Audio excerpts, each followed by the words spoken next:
प्रेम संसार का सबसे बड़ा मूल्यवान शब्द है, सबसे मूल्यवान भाव दशा है। यह वह तत्व है जिसके चलते वैलेंटाइन के द्वारा किए गए बलिदान की स्मृति में पूरे विश्व में वैलेंटाइन डे मना जाते हैं। कृष्ण और जीसस है, वो मानव हृदय की तस्वीर बन जाते हैं। कबीर और मीरा के गीत अमर हो जाते हैं। इस शब्द का ही जादू है। तुलसी चंदन घिसती है तो राम तिलक लगाते हैं। शबरी संसार में श्रद्धा का प्रतीक बन जाती है।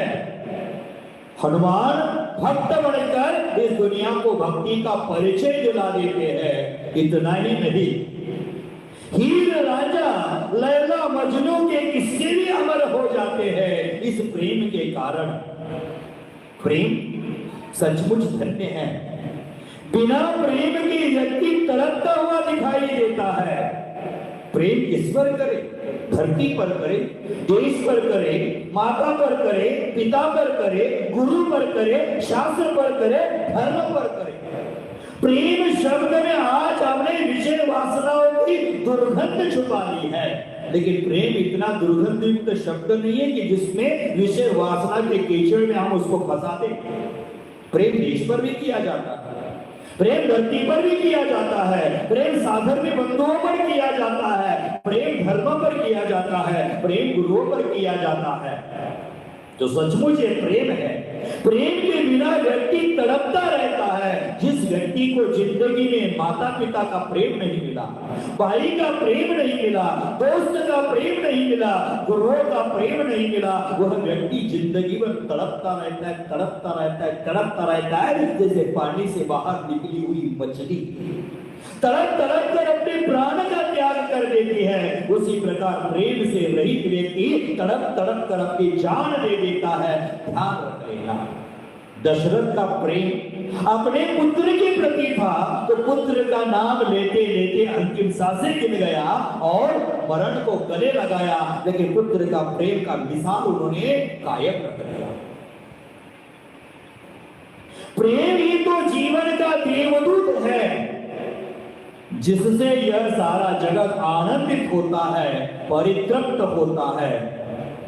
कोई अगर कहे धरती की माटी बादलों के पानी की प्यासी है, तो मैं कहूंगा धरती पर रहने वाला प्रत्येक प्राणी परस्पर में प्रेम का प्यासा है।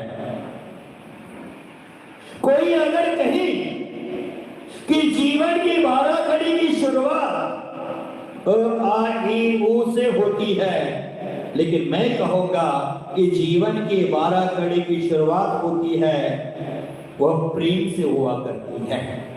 परस्पर का प्रेम ही जीवन की शुरुआत है और परस्पर का वैर ही जीवन का अंत है। कोई अगर पूछे कि जीवन में कौन सा तत्व निकल जाने के बाद जीवन व्यर्थ हो जाता है, तो मैं कहूंगा कि जीवन में प्रेम नाम का तत्व है, वो निकल जाने के बाद जीवन व्यर्थ हो जाएगा।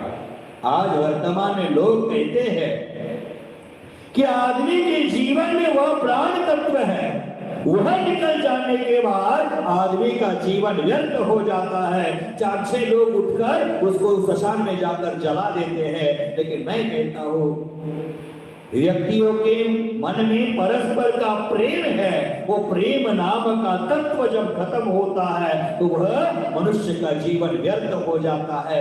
4-6 लोग जाकर शमशान में जलाने की आवश्यकता नहीं है, उसकी जिंदगी ऐसे ही जलती रहती है, जलती रहती है, जलती रहती है। बंधुओं,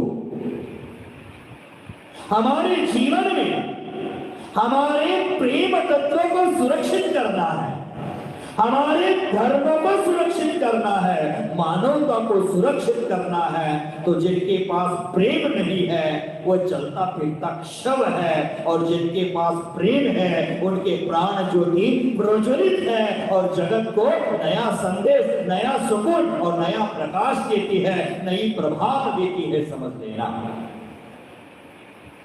हमारे जीवन की पहली खासियत ज्ञान नहीं, चारित्र भी नहीं, साधना की अंतर्दृष्टि नहीं, हमारे जीवन की पहली खासियत है प्रेम।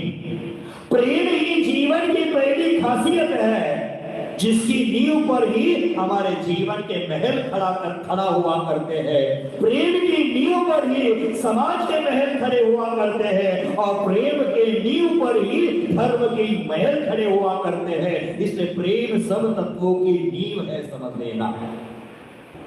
प्रेम से ही जीवन की शुरुआत होती है और प्रेम से ही जीवन की साधना पूर्णता की ओर जाती है।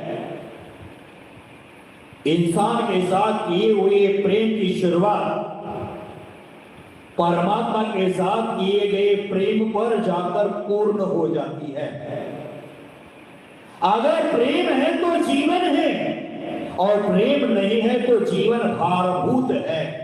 कोई घर का बुजुर्ग आदमी है, उसको कोई खाना पीना पूछता नहीं है तो वह सोचता है कब मेरे प्राण पंखुड़ी निकल जाए, कब मेरी सांस रुक जाए और कब मैं मर जाऊंगा। ये दिन रात वह सोचता है, क्योंकि परिवार वालों का प्रेम उसको नहीं मिलता। और जिस व्यक्तियों को परिवार का प्रेम मिलता है, बेटे का प्रेम है, बहुओं का प्रेम है, पत्नियों का प्रेम है, वो सोचता है जिंदगी के 4 दिन और मैं सुकून से कैसे जीऊं, इसके लिए उसका प्रयास रहता है।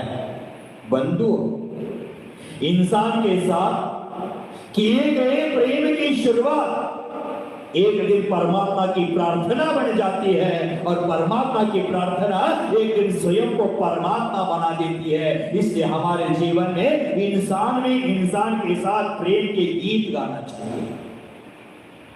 दुनिया के समस्त धर्म, दुनिया के समस्त आश्रम, दुनिया के सारे धर्म, समस्त आश्रम और दुनिया के सारे मंदिर है, उस मंदिर का हृदय क्या है? तो मैं कहता हूं सारे मंदिरों का, सारे धर्म का, सारे संप्रदायों का, सारे समाज का, सारे देश की सारी जातियों का अगर नींव क्या है, हृदय क्या है, तो प्रेम है। परस्पर में प्रेम होना चाहिए। दुनिया के समस्त शास्त्रों का रहस्य परस्पर प्रेम में ही है।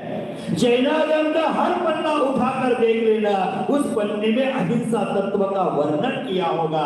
अहिंसा धर्म का पालन वही व्यक्ति कर सकता है जो प्राणी मात्रा के प्रति प्रेम कर सकता है। बिना प्रेम तत्व के अहिंसा व्रत का पालन नहीं हो सकता, बिना प्रेम के सत्य का साक्षात्कार नहीं हो सकता, बिना प्रेम के चोरी से लोग दूर नहीं हो सकते, बिना प्रेम के वह व्यक्ति परिग्रह का त्याग भी नहीं कर सकता और बिना प्रेम के ब्रह्मचर्य व्रत का पालन भी नहीं कर सकता।